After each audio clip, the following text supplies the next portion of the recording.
Hi friends, ಎಲ್ಲರಿಗೂ ನಮಸ್ಕಾರ. Welcome to my YouTube channel. So ಇವತ್ತು ಸಿಂಪಲ್ ಆಗಿ ಈಸಿಯಾಗಿ ಚಿಕನ್ ಸಾಂಬಾರ್ ಹೇಗೆ ಮಾಡೋದು ನೋಡೋಣ ಬನ್ನಿ.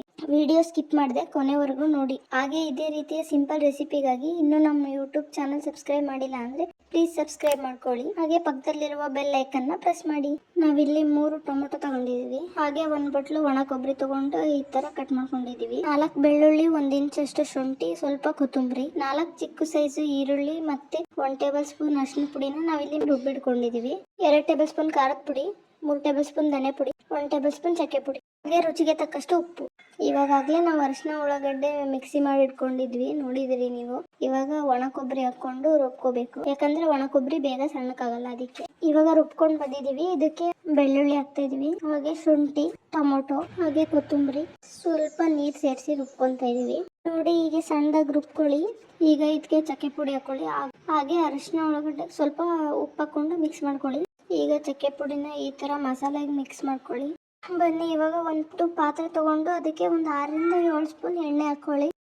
ಚಿಕನ್ ಮುಂಚೆನೆ ತೊಳೆದಿಟ್ಕೊಳ್ಳಿ. ಈಗ ಎಣ್ಣೆ ಕಾದ ನಂತರ ಚಿಕನ್ ಹಾಕೊಳ್ಳಿ. ಇದಕ್ಕೆ ಈಗ ಅರಿಶಿನ ಉಳ್ಳಾಗಡ್ಡೆ ಪೇಸ್ಟ್ ಹಾಕೊಳ್ಳಿ. ಸ್ವಲ್ಪ ಈ ತರ ಅರಿಶಿನ ಉಳ್ಳಾಗಡ್ಡೆನ ಮಿಕ್ಸ್ ಮಾಡ್ಕೊಳ್ಳಿ. ಮಿಕ್ಸ್ ಮಾಡ್ಕೊಂಡು ಅದನ್ನು ಮುಚ್ಚಿ.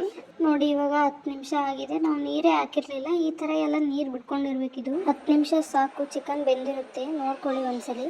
ಇವಾಗ ಇದಕ್ಕೆ ಖಾರ ಪುಡಿ ಹಾಕೊಳ್ಳಿ, ಹಾಗೆ ಧನಿಯಾ ಪುಡಿ ಹಾಕೊಳ್ಳಿ. ಸ್ವಲ್ಪ ಹೀಗೆ ಮಿಕ್ಸ್ ಮಾಡ್ಕೊಳ್ಳಿ. ಈಗ ಮಸಾಲೆ ಏನು ರುಬ್ಬಿಟ್ಕೊಂಡಿದ್ವಿ ಅದನ್ನ ಈಗ ಸೇರಿಸ್ಕೊಳ್ಳಿ. ಇವಾಗ ಇದನ್ನ ಮಿಕ್ಸ್ ಮಾಡ್ಕೊಳ್ಳಿ. ಇವಾಗ ಸ್ವಲ್ಪ ರುಚಿ ನೋಡ್ಕೊಂಡು ಉಪ್ಪು ಕಮ್ಮಿ ಆಗಿದ್ರೆ ಉಪ್ಪು ಹಾಕೊಳ್ಳಿ. ನೀವು ಬರೀ ಗ್ರೇವಿ ಬೇಕಂದ್ರೆ ಈ ರೀತಿ ಮಾಡ್ಕೋಬಹುದು.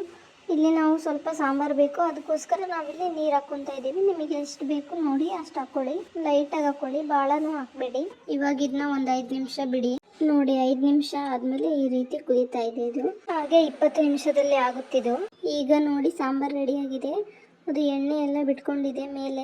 ಈಗ ನಾವು ಇದನ್ನ ಬೌಲ್ಗೆ ಸರ್ವ್ ಮಾಡ್ಕೊತಾ ಇದೀವಿ. ಇದು ಚಪಾತಿಗೆ, ಅನ್ನಕ್ಕೆ, ರೊಟ್ಟಿಗೆ, ಮುದ್ದೆಗೆ ತುಂಬಾ ಚೆನ್ನಾಗಿರುತ್ತೆ. ನೀವು ಒಂದ್ಸಲ ಈ ಸಿಂಪಲ್ ರೆಸಿಪಿನ ಟ್ರೈ ಮಾಡಿ. ಹಾಗೆ ಹೇಗಿತ್ತು ಅಂತ ಕಮೆಂಟ್ ಮಾಡಿ.